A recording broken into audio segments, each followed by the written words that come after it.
നമ്മളെല്ലാവരും അടിപൊളിയായിട്ട് പഠിക്കുന്നത് എന്തിനു വേണ്ടിയിട്ടാണ്? ഏറ്റവും നല്ല മാർക്ക് വേണം, അല്ലെങ്കിൽ ടോപ്പർ ആവണം എന്നുള്ളത് തന്നെയാണല്ലേ. അപ്പൊ കുറെ പേര് വിചാരിക്കാറുള്ള ഒരു കാര്യമാണ്, എന്താണ് ഈ ടോപ്പേഴ്സ് ചെയ്യുന്നത്, അല്ലെങ്കിൽ ഇവർക്ക് ഇത്രയും മാർക്ക് കിട്ടാൻ വേണ്ടിയിട്ട് ഇവരെന്ത് ടിപ്സാണ് ഫോളോ ചെയ്യുന്നത് എന്നൊക്കെ നമ്മൾ പലപ്പോഴും ചിന്തിക്കാറുണ്ട് അല്ലേ. അപ്പൊ നിങ്ങൾക്ക് വേണ്ടിയിട്ടാണ് ഈ ഒരു വീഡിയോ എന്ന് പറയുന്നത്. വളരെ സിമ്പിളാണ്. ടോപ്പേഴ്സിന്റെ സ്റ്റഡി സീക്രട്ട് ആണ് എൻ്റെ കുട്ടികൾക്ക് വേണ്ടി മിസ് പറഞ്ഞു തരാൻ പോകുന്നത്. കാരണം എല്ലാവരും പഠിക്കണം. അപ്പൊ നിങ്ങളും അതേ രീതിയിൽ ഫോളോ ചെയ്യുകയാണ് എന്നുണ്ടെങ്കിൽ, അല്ലെങ്കിൽ നിങ്ങളുടേതായിട്ടുള്ള മാറ്റങ്ങൾ വരുത്തിയിട്ട് നമുക്ക് ഫോളോ ചെയ്ത് പോകാൻ വേണ്ടി പറ്റുകയാണെന്നുണ്ടെങ്കിൽ ഉറപ്പായിട്ടും എൻ്റെ കുട്ടികൾക്ക് ഏറ്റവും നല്ല മാർക്കിലേക്ക് എത്താൻ പറ്റും. നിങ്ങളുടെ ഏറ്റവും ഒരു ബെസ്റ്റ് ആയിട്ടുള്ള ഔട്ട്പുട്ട് നിങ്ങൾക്ക് കിട്ടും. അതായത് ആ ഒരു ഇമ്പ്രൂവ്മെന്റ് ചിലപ്പോൾ ഒറ്റയടിക്ക് തന്നെ നിങ്ങൾക്ക് ടോപ്പർ ആയും, അല്ലെങ്കിൽ ഈ ഒരു സാധനം ഒരു 10 ദിവസം തന്നെ ഫോളോ ചെയ്ത് കഴിഞ്ഞാൽ ഞാൻ പിന്നെ ഫുൾ ടോപ്പറാണ്, അങ്ങനെയല്ല. സ്വാഭാവികമായിട്ടും നിങ്ങൾക്ക് പെട്ടെന്ന് ഒറ്റയടിക്ക് ചിലപ്പോൾ നമുക്ക് ടോപ്പർ ആവാൻ പറ്റിക്കൊള്ളണമെന്നില്ല. പക്ഷേ നിങ്ങൾക്ക് അതിൻ്റെ ഇമ്പ്രൂവ്മെന്റ് എന്തായാലും ഉണ്ടാവും. അപ്പൊ ഇവിടെ നിൽക്കുന്ന, അല്ലെങ്കിൽ നിങ്ങളുടെ മാർക്സ് ഒരു 10 മാർക്കാണെന്നുണ്ടെങ്കിൽ സ്വാഭാവികമായിട്ടും അത് അടുത്ത പ്രാവശ്യം 20 ആവും, പിന്നെ 30 ആവും, പിന്നെ 40 ആവും, പിന്നെ നമ്മൾ ആ ഫുൾ മാർക്കിലേക്ക് എത്താൻ വേണ്ടി പറ്റും. സോ അതിന് വേണ്ടിയിട്ട് നമ്മൾ ട്രൈ ചെയ്യണം, ട്രൈ ചെയ്തുകൊണ്ടേയിരിക്കണം. അപ്പം നിങ്ങൾക്ക് വേണ്ടിയിട്ട് നമ്മളുടെ ടോപ്പേഴ്സ് എങ്ങനെയാണ് ഈ ഫുൾ മാർക്സ് വാങ്ങിക്കുന്നത്, എന്താണ് അവർ ചെയ്യുന്നത് എന്നുള്ള കാര്യം എൻ്റെ കുട്ടികൾക്ക് മിസ് പറഞ്ഞു തരാൻ പോവാണ്. ആദ്യമായിട്ട് ഒരു മാജിക്കും ഇതിലില്ല. വളരെ സിമ്പിളാണ്. നിങ്ങൾ വിചാരിക്കുമ്പോൾ അവർക്ക് ഓൾറെഡി നല്ല ബുദ്ധിയുണ്ട്, ജനിച്ചപ്പോൾ തൊട്ടേ ഭയങ്കര ബുദ്ധി ഉള്ളതുകൊണ്ടാണ് ഈ ടോപ്പേഴ്സ് എപ്പോഴും ഫുൾ മാർക്ക് വാങ്ങിക്കുന്നത്, അങ്ങനെയാണോ? അല്ല, അവർ ഒരു പ്രത്യേക രീതിയിൽ പഠിച്ചു പോരുന്നുണ്ട്. അത് അല്ലെങ്കിൽ കൺസിസ്റ്റന്റ് ആയിട്ട് അവരിത് ചെയ്തു പോകുന്നത് കൊണ്ടാണ് അവർക്ക് ആ നല്ലൊരു മാർക്കിലേക്ക് എത്താൻ വേണ്ടി പറ്റുന്നത്. അപ്പൊ നമ്മൾ ഈ ടോപ്പേഴ്സിനെ പോലെ, അല്ലെങ്കിൽ നമുക്കും ഒരു ടോപ്പർ ആവണം എന്നുണ്ടെങ്കിൽ കുറച്ച് കാര്യങ്ങൾ നിങ്ങൾ എന്ത് ചെയ്യുക, ഫോളോ ചെയ്യാം. അതിൽ ഒന്നാമത്തെ കാര്യം എന്ന് പറയുന്നത് വളരെ സിമ്പിൾ ആയിട്ടുള്ള കാര്യമാണ്. ലാസ്റ്റ് മിനിറ്റിലേക്ക് നമ്മൾ പ്രിപ്പയർ ചെയ്യാതിരിക്കുക. അപ്പൊ നമ്മളുടെ ഏറ്റവും നല്ല മാർക്ക് വാങ്ങിക്കുന്ന ഏതൊരു കുട്ടിയോടും നിങ്ങൾ പോയി ചോദിച്ചു കഴിഞ്ഞാൽ നിങ്ങൾക്ക് മനസ്സിലാക്കാൻ പറ്റും, അവർ ഒരിക്കലും പരീക്ഷയുടെ ഡേറ്റ് വന്നിട്ട് അതിന്റെ തലേദിവസം ഇരുന്നിട്ടല്ല പഠിക്കുന്നത്. അവരെന്ത് ചെയ്യും, റെഗുലർ ആയിട്ടുള്ള ഒരു പഠിത്തം, അല്ലെങ്കിൽ നമ്മൾ ഇപ്പോൾ ഒരു സ്കൂൾ സ്റ്റാർട്ട് ചെയ്യുമ്പോൾ തൊട്ട് തന്നെ ഒരു കൃത്യമായിട്ടുള്ള ഒരു സമയം അതിനുവേണ്ടി കണ്ടെത്തി അവരെന്ത് ചെയ്യാനുണ്ട്, നേരത്തെ പഠിച്ചു തുടങ്ങുന്നുണ്ട്.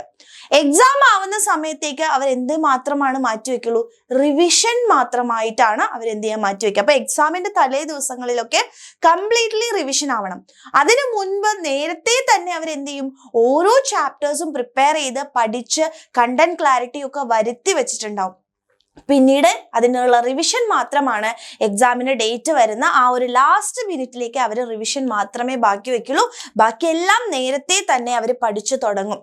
അപ്പം ഇപ്പൊ ആരെങ്കിലും ഇങ്ങനെ കുറച്ച് കഴിഞ്ഞിട്ട് ഞാൻ സ്റ്റാർട്ട് ചെയ്യാം എന്ന് വിചാരിച്ചിരിക്കുന്നുണ്ടെങ്കിൽ ഇപ്പൊ തന്നെ അത് സ്റ്റോപ്പ് ചെയ്യുക, ഇപ്പൊ തന്നെ പഠിച്ചു തുടങ്ങാൻ വേണ്ടി ശ്രമിക്കുക. ഓക്കെ, അപ്പൊ അതാണ് ആദ്യം നിങ്ങൾ മനസ്സിലാക്കേണ്ടത്. നമ്മൾ ലാസ്റ്റ് മിനിറ്റിലേക്ക് പ്രിപ്പയർ ചെയ്യാൻ വേണ്ടിയിട്ട് മാറ്റിവെക്കരുത്. ആൻഡ് അടുത്ത മെയിൻ ആയിട്ടുള്ള കാര്യം എന്ന് പറയുന്നത്, ദേ വിൽ പ്ലാൻ. അതായത് ഒരു ദിവസത്തേക്ക് അവർ നേരത്തെ പ്ലാൻ ചെയ്യും. അല്ലെങ്കിൽ ഞാൻ ഇന്ന കാര്യങ്ങളാണ് ഈ ഒരു ദിവസം ചെയ്യാൻ വേണ്ടി പോകുന്നത്, അല്ലെങ്കിൽ അവർ തലേ ദിവസമെങ്കിലും ഇരുന്നിട്ട് നാളെ എന്താണ് ചെയ്യുന്നത് എന്നുള്ള കാര്യത്തിനെ പറ്റി ഒരു പ്ലാനിങ് ഉണ്ടാവും. അല്ലെങ്കിൽ നാളെ ഒരു ദിവസം ഹോളിഡേ ആണ്, സോ വൈകുന്നേരത്തിനുള്ളിൽ എനിക്ക് ഇന്ന ചാപ്റ്ററിന്റെ ഇത്ര ഭാഗം തീർക്കാനുണ്ട്, അല്ലെങ്കിൽ ഇന്ന ടോപ്പിക്സ് എനിക്ക് മനസ്സിലാക്കി എടുക്കണം. അപ്പം നമ്മൾ പലപ്പോഴും ചെയ്യുന്ന ഒരു കാര്യമാണ്, നമ്മൾ വെറുതെ പഠിക്കാൻ വേണ്ടി ഇരിക്കും. നമുക്ക് അപ്പം എന്താണോ തോന്നുന്നത് അത് മാത്രം ഇരുന്ന് പഠിക്കുന്നു, പിന്നെ നിർത്തുന്നു. പക്ഷെ ഒരു ടോപ്പറെ സംബന്ധിച്ചിടത്തോളം നമുക്ക് കറക്റ്റ് ആയിട്ടുള്ള കണക്കുകൂട്ടലുകൾ വേണം, കറക്റ്റ് ആയിട്ട് നമ്മുടെ പോർഷൻസ് തീരണം. അപ്പൊ അതിന് വേണ്ടിയിട്ട് ആദ്യം തന്നെ ഒരു ഡേയിലേക്ക് നമ്മൾ പ്ലാൻ ചെയ്യണം, കറക്റ്റ് ആയിട്ടുള്ള ഒരു ടൈം ടേബിൾ വേണം. അത് വെച്ചിട്ട് നമ്മൾ പഠിച്ചു തുടങ്ങുകയാണെന്നുണ്ടെങ്കിൽ ഉറപ്പായിട്ടും എന്ത് ചെയ്താലും നമ്മൾ അത് പ്ലാനോട് കൂടെ ചെയ്യണം. അപ്പൊ ഒരു ദിവസം നിങ്ങൾ ആരെങ്കിലും ഇങ്ങനെ വെറുതെ ഒരു രീതിയിൽ പഠിക്കുകയാണെങ്കിൽ, പക്ഷെ അത് ഇപ്പൊ തന്നെ നിർത്തുക. തലേ ദിവസം തന്നെ പിറ്റേ ദിവസത്തേക്കുള്ള ഒരു പ്ലാനിങ്, ഒരു റഫ് പ്ലാൻ ഉണ്ടാക്കുക. ഞാൻ നാളെ വൈകുന്നേരത്തിനുള്ളിൽ ഇത്ര പോർഷൻസ് എനിക്ക് കംപ്ലീറ്റ് ചെയ്യാനുണ്ട്, ഞാൻ അത് കംപ്ലീറ്റ് ചെയ്തിരിക്കും എന്നുള്ളത് തലേ ദിവസം തന്നെ എന്ത് ചെയ്യുക, പ്ലാൻ ചെയ്യുക. അങ്ങനെയാണെങ്കിൽ പിറ്റേ ദിവസം നമ്മൾ പിന്നെ വെറുതെ ആലോചിച്ചിരുന്ന് കുറെ സമയം നമുക്ക് കളയേണ്ട ആവശ്യമില്ല. വളരെ കുറച്ച് സമയം, ഒരു 15 മിനിറ്റ്സ് തന്നെ നിങ്ങൾ ഇരുന്ന് കഴിഞ്ഞാൽ നിങ്ങൾക്ക് നെക്സ്റ്റ് ഡേയിലേക്ക് എന്ത് ചെയ്യാൻ പറ്റും, പ്ലാൻ ചെയ്യാൻ പറ്റും. സോ ഫസ്റ്റ് തിങ് നിങ്ങൾ എന്ത് ചെയ്യുക, അടുത്ത കാര്യമായിട്ട് ഓരോ കാര്യങ്ങളും നിങ്ങൾ പ്ലാൻ ചെയ്ത് ചെയ്യാൻ വേണ്ടി ശ്രമിക്കുക. ആൻഡ് അടുത്ത കാര്യം എന്ന് പറയുന്നത് റെഗുലർ ആയിട്ട് ലേൺ ചെയ്യാം. അപ്പൊ ഇപ്പൊ നിങ്ങൾ ആലോചിച്ച് നോക്കുക, നമ്മൾ പലപ്പോഴും പഠിക്കുന്ന സമയത്ത് ചില ദിവസങ്ങളിൽ പഠിക്കും, മൂഡ് ഉണ്ടാവുമ്പോൾ പഠിക്കും, അല്ലെങ്കിൽ പരീക്ഷയുടെ ചൂട് വരുമ്പോൾ നിങ്ങളുടെ സ്കൂൾസിൽ നിങ്ങൾക്ക് ടെസ്റ്റ് പേപ്പർ വരുമ്പോൾ പഠിക്കും. അങ്ങനെ ചെയ്യുന്ന ഒരുപാട് പേരുണ്ട്. പക്ഷെ റെഗുലർ ആയിട്ട് ഓരോ ദിവസവും 1 മണിക്കൂർ അല്ലെങ്കിൽ 2 മണിക്കൂർ 3 മണിക്കൂർ ഡെയിലി റെഗുലർലി നിങ്ങൾ ലേൺ ചെയ്യാൻ വേണ്ടി നിങ്ങൾ സമയം മാറ്റി വെക്കുന്നുണ്ടോ എന്ന് ചിന്തിച്ചു നോക്കുക. അങ്ങനെ ചെയ്യുന്നില്ല എന്നുണ്ടെങ്കിൽ ഇപ്പൊ തന്നെ ചെയ്യാം. ഓക്കെ, അപ്പം ഈ റെഗുലർ ലേണിംഗ് എന്ന് പറയുന്ന അല്ലെങ്കിൽ ഡെയിലി നമ്മൾ പഠിക്കുക എന്ന് പറയുമ്പോൾ നമ്മൾ എങ്ങനെയാണത് പഠിക്കേണ്ടത്? നിങ്ങൾക്കറിയാം, നിങ്ങൾ ചിലപ്പോൾ ട്യൂഷൻ ക്ലാസ്സസിൽ പോകുന്നുണ്ടാവും, ഇല്ലെങ്കിൽ നമ്മുടെ ബാച്ചിലേക്ക് ജോയിൻ ചെയ്തിട്ടുള്ള മക്കളുണ്ടാവും. അപ്പൊ ബാച്ചിലാണെങ്കിൽ നിങ്ങൾക്ക് എല്ലാ ദിവസവും ക്ലാസ്സസ് ഉണ്ട്. അപ്പൊ ആ ക്ലാസ്സസ് നിങ്ങൾക്ക് എന്ത് ചെയ്യാൻ പറ്റും? അത് നോക്കി പഠിക്കാൻ പറ്റും. അതുപോലെ തന്നെ യൂട്യൂബ് ക്ലാസ്സുകൾ ഫോളോ ചെയ്യുന്ന ആൾക്കാരാണെങ്കിൽ നിങ്ങൾ യൂട്യൂബ് ക്ലാസ്സസിന് കൃത്യമായിട്ട് അറ്റൻഡ് ചെയ്യുക, അത് പഠിക്കുക. അപ്പോൾ അല്ലെങ്കിൽ സ്കൂൾസിൽ നിങ്ങൾക്ക് പഠിപ്പിച്ച കാര്യമാണെന്നുണ്ടെങ്കിൽ അങ്ങനെ പഠിക്കുക. അപ്പൊ എങ്ങനെയാണെന്നുണ്ടെങ്കിലും നിങ്ങൾ റെഗുലർലി ഒരു കുറച്ച് സമയം എന്ത് ചെയ്യണം? പഠിക്കാൻ വേണ്ടിയിട്ട് എല്ലാ ദിവസവും മാറ്റിവെക്കണം. ഓക്കെ, അപ്പൊ ഇനിയിപ്പോ എന്തെങ്കിലും കാരണങ്ങൾ വെച്ച് നിങ്ങൾക്ക് വയ്യാതെ ആവുകയാണെന്നുണ്ടെങ്കിൽ ഒന്ന് മാറ്റിവെക്കണം, അല്ലെങ്കിൽ അന്ന് തന്നെ ഇരുന്ന് പഠിക്കണം എന്ന് മിസ് പറയുന്നില്ല. പക്ഷെ ഒരു റെഗുലർ ബേസിസിൽ എൻ്റെ കുട്ടികളെ എല്ലാവരും എന്ത് ചെയ്യുക? ഡെയിലി പഠിക്കുന്നത് ഒരു ഭാഗമാക്കുക. ഓക്കെ, ആൻഡ് അടുത്ത കാര്യം എന്ന് പറയുന്നത് വെരി ഇമ്പോർട്ടൻ്റ് ആണ് ഡിസ്ട്രാക്ഷൻസ്. ഇപ്പൊ മെയിൻ ആയിട്ട് നമ്മൾ ഓൺലൈൻ പഠനങ്ങളാണല്ലേ നടത്തുന്നത്. അപ്പൊ ഫോണാണെങ്കിലും ലാപ്ടോപ്സ് ആണെങ്കിലും ഒക്കെ ഉപയോഗിച്ചിട്ടാണ് നമ്മൾ പഠിക്കുക. So first of all mobile phones ഒക്കെ യൂസ് ചെയ്യുന്ന സമയത്ത് മെയിൻ ആയിട്ടുള്ള പ്രശ്നം നമുക്കറിയാം. നമ്മൾ യൂട്യൂബിൽ കാണാൻ വേണ്ടി പോകുന്ന സമയത്ത് അതിന്റെ മുകളിലൂടെ നിങ്ങൾക്ക് വാട്സപ്പ് നോട്ടിഫിക്കേഷൻസ് വരും, ഇൻസ്റ്റഗ്രാം നോട്ടിഫിക്കേഷൻസ് വരും. അപ്പൊ നമ്മൾ വെറുതെ എങ്കിലും അയ്യോ എൻ്റെ ഫ്രണ്ട് മെസ്സേജ് അയച്ചിട്ടുണ്ടെങ്കിൽ നമുക്ക് ഒരു റിപ്ലൈ കൊടുത്തിട്ട് പോകാം എന്ന് വിചാരിച്ചിട്ട് നിങ്ങൾ ഓപ്പൺ ചെയ്യും. പക്ഷെ അവിടെ നിങ്ങൾ പിന്നീട് കുറേ സമയം ചെലവഴിക്കും. അല്ലെങ്കിൽ ഞാൻ ഒരു റീല് കാണട്ടെ, ഒരു 5 മിനിറ്റ് റീൽസ് കാണാമെന്ന് വിചാരിക്കും. പക്ഷെ പോയിട്ട് പിന്നെ അതിങ്ങനെ നീണ്ടുകൊണ്ടേയിരിക്കും. That is distractions. അപ്പോൾ ടോപ്പേഴ്സ് ഒരിക്കലും ഡിസ്ട്രാക്റ്റഡ് ആവില്ല. അവർക്ക് കൃത്യമായിട്ടുള്ള സമയം ബ്രേക്കിന് കൊടുക്കും. അത് കഴിഞ്ഞാൽ കൃത്യമായിട്ട് അവർ തിരിച്ചു ബാക്ക് ടു സ്റ്റഡീസിലേക്ക് വരും. അപ്പൊ എൻ്റെ കുട്ടികളും അങ്ങനെ ഒരുപാട് സമയം ഡിസ്ട്രാക്ഷൻസിൽ ഏർപ്പെട്ട് പോവുകയാണെങ്കിൽ അത് നിങ്ങൾ എന്ത് ചെയ്യുക? മാറ്റുക. നോട്ടിഫിക്കേഷൻസ് ഒക്കെ ഓഫ് ചെയ്യുക. അതുപോലെ തന്നെ കൃത്യമായിട്ട് നിങ്ങൾ ഒരു അലാം ഒക്കെ വെക്കുക. അലാം വെച്ച് പഠിച്ചു കഴിഞ്ഞാൽ വളരെ സിമ്പിളാണ്.